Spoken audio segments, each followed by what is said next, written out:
ప్రభుత్వాన్ని మనం తెలియజేసుకుంటూ మరి ఈ కార్యక్రమాన్ని నిర్వహణ అధ్యక్షులైనటువంటి మా కమిషనర్ ఈరోజు ఉమ్మడి కూటమి ప్రభుత్వం ఏర్పాటు చేసి 100 రోజులైన పూర్తయిన సందర్భంలో ఈ రాష్ట్రంలో ఇది మంచి ప్రభుత్వం అని ఒక నినాదం తీసుకొని ప్రజల్లోకి రావడం జరుగుతూ ఉంది. ఈనాటి కార్యక్రమానికి సోదరు మున్సిపల్ చైర్మన్, మున్సిపల్ కమిషనర్ గారు, అలాగే ఎంఆర్ఓ గారికి, వేరొక మీద ఉన్నటువంటి టౌన్ పార్టీ అధ్యక్షుడు సోదరుడు మల్లేశ్వర గారికి, అలాగే సోదరుడు వెంకటేశ్వర గారికి, మాజీ వైస్ చైర్మన్ శ్రీనివాసరావు గారికి, వేరొక మీద ఉన్నటువంటి తెలుగుదేశం పార్టీ నాయకులకు, అలాగే అన్ని రకాల సిబ్బందులకి, ఈరోజు ఈ కార్యక్రమానికి వచ్చేసినటువంటి సోదరులందరికీ, కుటుంబ సభ్యులందరికీ నమస్కారాలు తెలియజేసుకుంటూ, మనందరం కూడా గత ప్రభుత్వం జగన్మోహన్ రెడ్డి గారు ముఖ్యమంత్రిగా ఉన్నప్పుడు ఒక్కసారి అని చెప్పి అధికారంలోకి వచ్చిన తర్వాత ఈ రాష్ట్రంలో అన్ని వ్యవస్థల్ని నాశనం చేసి మనం ఏ విధంగా ఇబ్బందులు పడ్డామో, గ్రామాల్లోకి వచ్చినా పట్టణాల్లోకి వచ్చినా 700 ఎస్ఎఫ్టీ అని చెప్పి అనేక మంది పేదలు పెన్షన్లు తీసేసి, అలాగే రైతులను ఇబ్బంది పెట్టడం, ల్యాండ్ మన సొంత ల్యాండ్ కూడా వేరే వాళ్ళ మీద ఆన్లైన్లో ఎక్కియడం, రకరకాలుగా అనేక రకాలుగా ఇబ్బందులు పెట్టడం. ఆ ప్రభుత్వం నుంచి ఈ రాష్ట్రాన్ని కాపాడుకోవాలని చెప్పి మీరందరూ కూడా ఈ రాష్ట్రంలో చంద్రబాబు నాయుడు గారు ముఖ్యమంత్రి అయితే బడుగు బలహీన వర్గాలకు న్యాయం జరుగుతుందని చెప్పి ఒక ఆలోచనతో మీరందరూ మాకు అత్యంత మెజార్టీ ఇచ్చి మమ్మల్ని ఆశీర్వదించి ఈ రాష్ట్రంలో చంద్రబాబు నాయుడు గారిని ముఖ్యమంత్రిగా మమ్మల్ని ఇక్కడ స్థానిక శాసనసభ్యులుగా ఎన్నుకున్నందుకు మీరందరికీ చేతులెత్తి నమస్కారాలు తెలియజేసుకుంటూ, ఈరోజు ఈ ప్రభుత్వంలో చెప్పారా చంద్రబాబు నాయుడు గారు, అలాగే లోకేష్ బాబు గారు, పవన్ కళ్యాణ్ గారు రాష్ట్రంలో ఎలక్షన్ ప్రచారాల్లో ఈ రాష్ట్రంలో తెలుగుదేశం పార్టీ ప్రభుత్వం అధికారంలో రావడంతోనే తొలి రోజుల్లోనే అనేక సంక్షేమ కార్యక్రమాలు అందించారు.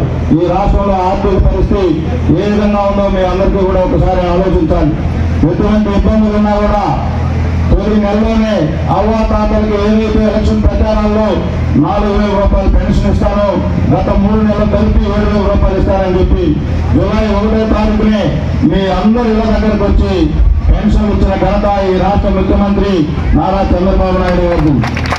అలాగే మెగా డిఎస్ 16,500 పోస్టులు వచ్చినట్టు నెలలోనే క్లియర్ చేసిన పరిస్థితి. ఆ తర్వాత మీరందరూ కూడా ఈరోజు పేదవాళ్ళు 3 పూట్ల అన్నం తినాలి పట్టణంలో, అలాగే పల్లె నుంచి వచ్చిన వాళ్ళు కూడా తినాలని చెప్పి ఒక ఆలోచనతో ఆ రోజు స్వర్గీయ నందమూరి తారక రామారావు గారి పేరున అన్నా క్యాంటీన్ ఏర్పాటు చేస్తే జగన్మోహన్ రెడ్డి గారు ఎక్కడ తెలుగుదేశం పార్టీకి మంచి పేరు వస్తుందో అని చెప్పి ఆ అన్నా క్యాంటీన్ నిర్వీర్యం చేస్తే తొలి 100 రోజుల్లో తెలుగుదేశం పార్టీ అధికారంలో రావడంతోనే ఈ రాష్ట్రంలో మొత్తం అన్నా క్యాంటీన్ రోజుగా పనిచేసిన ఘనత ఈ రాష్ట్ర ముఖ్యమంత్రి నారా చంద్రబాబు నాయుడు గారిని మీరందరూ ఒకసారి ఆలోచన నిర్వీర్యం చేశారు జగన్మోహన్ రెడ్డి గారు. మీరందరూ కూడా గుర్తు చేసుకోవాలి. ఈ రోజు ఈ రాష్ట్రంలో మీరందరూ ఏ విధంగా ఆలోచించారు, ఈ రాష్ట్రంలో మళ్ళా జగన్మోహన్ రెడ్డి ముఖ్యమంత్రి అయితే మన బ్రతుకులు బాగుండాలని చెప్పి మీరు ఏ విధంగా మంచి ఆలోచన చేశారో ఆ ఆలోచనకు తగ్గట్లుగానే ఈ రాష్ట్ర ప్రభుత్వం ముందుకు పోతుందని చెప్పి ఈ సందర్భంగా మీ అందరికీ తెలియజేసుకుంటూ, అలాగే ల్యాండ్ టైటిల్ యాక్ట్ కింద మనోళ్ళు చెప్పారు, మన పెద్దలు మన నాన్న తాతలు ముత్తాతలు సంపాదించిన ఆస్తులు పోస్ట్ పుస్తకాల మీద జగన్మోహన్ రెడ్డి బొమ్మలు వేసుకుని మీరు ఏ విధంగా ఉన్నారో మీ అందరూ ల్యాండ్ టైటిల్ యాక్ట్ ఏమైనా పొరపాటు జరిగి మళ్ళీ జగన్మోహన్ రెడ్డి ముఖ్యమంత్రి అయి ఉంటే ఈ రోజు అందరం గుండెల మీద చేసుకుని నిద్రపోతా ఉన్నా ఆ పరిస్థితి ఉండేది కాదు రాష్ట్రంలో. ఆ ల్యాండ్ టైటిల్ యాక్ట్ లో ఏదన్నా ఒక ల్యాండ్ కొని వాళ్ళు ఎక్కడికో బయటకు పోయి 3 సంవత్సరాలు రాకపోతే మళ్ళా ఆ ల్యాండ్ మనం పర్చేజ్ చేయాలి, అమ్మాలంటే సేవ్ చేయాలంటే ప్రభుత్వ అధికారుల దగ్గర పోవాల్సిన పరిస్థితి. దాని కోర్టు కూడా పనిచేయకుండా వాళ్ళు చెప్పిన అధికారులని వేయాలని ఒక దుర్మార్గమైన ఆలోచన చేశాడు. దానికి తగ్గట్టుగా మీరందరూ కూడా తగిన బుద్ధి చెప్పారు. అలాగే నేను చూస్తా ఉన్నాం, మనం ఈ తెలుగు ప్రజలు ఎక్కడున్నా కూడా పవిత్రంగా కొలిచే వెంకటేశ్వర స్వామి దేవాలయంలో ప్రసాదంలో కూడా ఎటువంటి పరిస్థితులు ఉన్నాయో మీరందరూ కూడా చూస్తారు. ఇటువంటి ముఖ్యమంత్రి జీవితంలో చూడలేని చెప్పి మనందరం కూడా ఒకసారి ఆలోచించాలని చెప్పి, అదేవిధంగా ఈరోజు ఈ రాష్ట్రంలో అనేక సంక్షేమ కార్యక్రమాలు చెప్పారు చంద్రబాబు నాయుడు గారు. జగన్మోహన్ రెడ్డి ఆ రోజు మీ అందరికీ కూడా అమ్మఒడి అని చెప్పి 2019 అధికారంలోకి వచ్చిన తర్వాత 2020లో అధికారులు వచ్చిన తర్వాత బెనిఫిషరీస్ లిస్ట్ తయారు చేశాడు. ఈ రోజు 100 రోజులు తరగతులకి అడ్వర్టైజ్మెంట్ చూస్తా ఉన్న అబ్బాయికి ఇచ్చాడు, అమ్మాయికి ఇచ్చాడు, వాళ్ళకి ఇచ్చాడు. తప్పకుండా చంద్రబాబు నాయుడు గారు ఏదైతే ఎలక్షన్ ప్రచారాల్లో తల్లికి వందనం కానీ, ఆడబిడ్డ నిధి కానీ, అలాగే సంవత్సరానికి 3 గ్యాస్ సిలిండర్లు కానీ, ఆడపడుచులకి ఉచిత బస్సు ప్రయాణం తప్పకుండా ఈ 5 సంవత్సరాల్లో నెరవేరుస్తానని చెప్పి నేను చెప్పడం కూడా జరిగింది. తప్పకుండా రేపు దీపావళికి ఏవైతే మీరైతే 3 గ్యాస్ సిలిండర్లు ఉచితంగా ఇస్తారన్నాడో దీపావళి నుంచి స్టార్ట్ చేస్తారని చెప్పి చెప్పడం కూడా జరిగింది. అలాగే కొత్త పెన్షన్లు కూడా అక్టోబర్ నుంచి గ్రామ సభ పెట్టి ఎవరైతే ఎలిజిబిలిటీ ఉన్న పెన్షన్దారులు ఉన్నారో వాళ్ళందరూ కూడా పెన్షన్ ఇచ్చే కార్యక్రమం కూడా అక్టోబర్ నుంచి తీసుకుంటామని చెప్పి ఈ సందర్భంగా మీ అందరికీ కూడా తెలియజేస్తా ఉన్నా. ఈ డాక్రా గ్రూపులు మీ అందరికీ కూడా తెలుసు.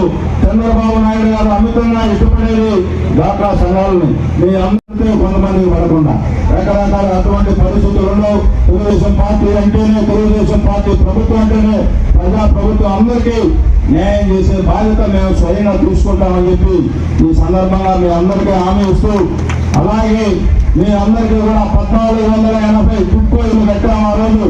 ఈ రోజు బ్రహ్మాండంగా టిడ్కో ఇల్లు 4 సంవత్సరాల్లో పొజిషన్ కూడా ఇవ్వలేని దౌర్భాగ్య పరిస్థితుల్లో జగన్మోహన్ రెడ్డి ఉన్నారు. ఎలక్షన్ లో మళ్ళా ఎక్కడ ఓట్లు లేదు అని చెప్పి అలా హడావుడిగా లాస్ట్ లో 1 నెల 2 నెలల ముందు పొజిషన్ ఇచ్చిన పరిస్థితి. 6 రోజులు జగనన్న కాలనీలు కట్టాడు. ఎక్కడో ఇక్కడలోనో లేకపోతే దూరపాలెం ఓడూరులోనో ఇవన్నీ పట్టాలు ఇచ్చాడు. ఇటువంటి పరిస్థితుల్లో రేపు తెలుగుదేశం పార్టీ అధికారులు ఆ రోజు ఎలక్షన్లో ఎక్కడ కూడా ప్రజలకు ఇబ్బంది లేని ఏరియాలో తీసుకొని పోయి ఈ పక్కన ప్రజలకి మీ అందరూ కూడా తెలుసు. అని పొగొస్తే ఈ ప్రాంతం అంతా కూడా ఆ పొగతో కొమ్ముకొని పోయాడు. ఆ ప్రాంతం ఆ బాధ నుంచి మిమ్మల్ని అందరినీ కూడా విముక్తులు చేస్తానని చెప్పి సందర్భంగా మీ అందరికీ హామీ ఇస్తూ, అలాగే నేను కావాలని చెప్పి మున్సిపాలిటీకి మున్సిపల్ కమిషనర్ గా ఈ నియోజకవర్గంలో అంతకుముందు గత ప్రభుత్వంలో ఇక్కడ పనిచేసింది. చాలా సిన్సియర్ గా పనిచేసి ఈ మున్సిపాలిటీ అభివృద్ధిలో కీలక పాత్ర పోషించింది. ఆ రోజు గవర్నమెంట్ హాస్పిటల్ సెంటర్ కానీ, సర్కిల్స్ కానీ తప్పకుండా అమ్మాయి కూడా అదే నిబద్ధతతో ఈ మున్సిపాలిటీని ఒక క్లీన్, ఒక ఇమేజ్ వచ్చేదానికి ఈ మున్సిపాలిటీకి మంచి పేరు తీసుకొస్తుందని చెప్పి ఈ సందర్భంగా కోరుకుంటూ, అలాగే ఎంఆర్ఓ గారు కూడా అంతా యువకుల టీం ఉంది. తప్పనిసరిగా ఈ నియోజకవర్గంలో ఒక మంచి పరిపాలన, ఒక స్నేహపూరితమైన వాతావరణం తీసుకొచ్చడానికి మీకోసం 24 గంటలు కష్టపడతానని చెప్పి ఈ సందర్భంగా మీ అందరినీ తెలియజేసుకుంటూ, ఎక్కడ అవినీతికి తావు లేకుండా ఈ మండలంలో, ఈ నియోజకవర్గంలోనే ఒక మంచి పరిపాలన అందించడానికి మీరు నాకు ఒక మంచి మెజార్టీ ఈ నియోజకవర్గంలో నన్ను మంచి చేస్తామని చెప్పి ఆశీర్వదించారు. ఆ మాట ఎక్కడ కూడా తూచా తప్పకుండా ఇంట్లో నాగేశ్వరరావు అనేవారు తప్పు చేయని చెప్పి ఈ సందర్భంగా మీ అందరికీ హామీ ఇస్తూ, ఎంతో మంది చెప్తా ఉంటారు ఎక్కడ కూడా ఇంట్లో నాగేశ్వరరావు తప్పు చేయరు, కూతురాజు బిడ్డ సాక్షిగా నేను చెబుతా ఉన్నా. ఎక్కడ కూడా నేను ఎందుకు చెబుతున్నానంటే ఎంతమంది పదాలను అవాతులు చవాలు చెప్పుకుంటా ఉండొచ్చు, ఏదో పర్సనల్ గా వీడియో పెట్టుకోవచ్చు. నాగేశ్వరరావు అనేవాడు తప్పు చేయడం చెప్తా ఉన్నా. అలాగే ఈరోజు ఎలక్ట్రికల్ సోదరులు కూడా చెప్పారు, మన దగ్గర గొడ్డిపల్లి రవికుమార్ గారు మన ఎలక్ట్రికల్ శాఖ మంత్రిగా రావడం మనందరికీ అదృష్టం. అలాగే మున్సిపల్ మంత్రి గారు కూడా, నారాయణ గారు కూడా మన సొంత మనిషిలాగా ఉంటారు. వాళ్ళందరి సహాయ సహకారాలు తీసుకొని ఈ నియోజకవర్గాన్ని జిల్లాలోనే ఒక మంచి నియోజకవర్గంగా, ఒక మూడో నియోజకవర్గంగా తీర్చిదిద్దే బాధ్యత కూడా నేను తీసుకుంటానని చెప్పి ఈ సందర్భంగా మీ అందరికీ తెలియజేసుకుంటూ, మీరందరూ కూడా ఒక కుటుంబ సభ్యుడిగా సన్నకారు కానీ, పేదవాళ్ళు, బడుగు బలైన వర్గాల వాళ్ళు అందరూ కూడా నేరుగా నా దగ్గరికి ఎప్పుడైనా రావచ్చు. మీ అందరికీ కూడా ఏ సమస్య వచ్చినా మీ కుటుంబ సభ్యుడిగా నాయకుడిగా ఉంటాడని చెప్పి మీ అందరికీ హామీ ఇస్తూ, అలాగే మీ అందరూ కూడా రేపు తెలుగుదేశం పార్టీ మీరు ఏదైతే మనకి రామాయపట్నం పోర్టు కానీ, విజయేశ్వర కంపెనీ కానీ అవన్నీ కూడా త్వరితగతిన కార్యాచరణకు వచ్చే పరిస్థితి ఉంది. అలాగే లోకేష్ బాబు గారు కూడా మనందరికీ నియోజకవర్గాన్ని ఒక పొటెన్షియల్ గా, ఒక కమర్షియల్ నియోజకవర్గంగా ఏ విధంగా పారిశ్రామికంగా మందులు తీసుకోబోతారని హామీ ఇవ్వడం కూడా జరిగింది.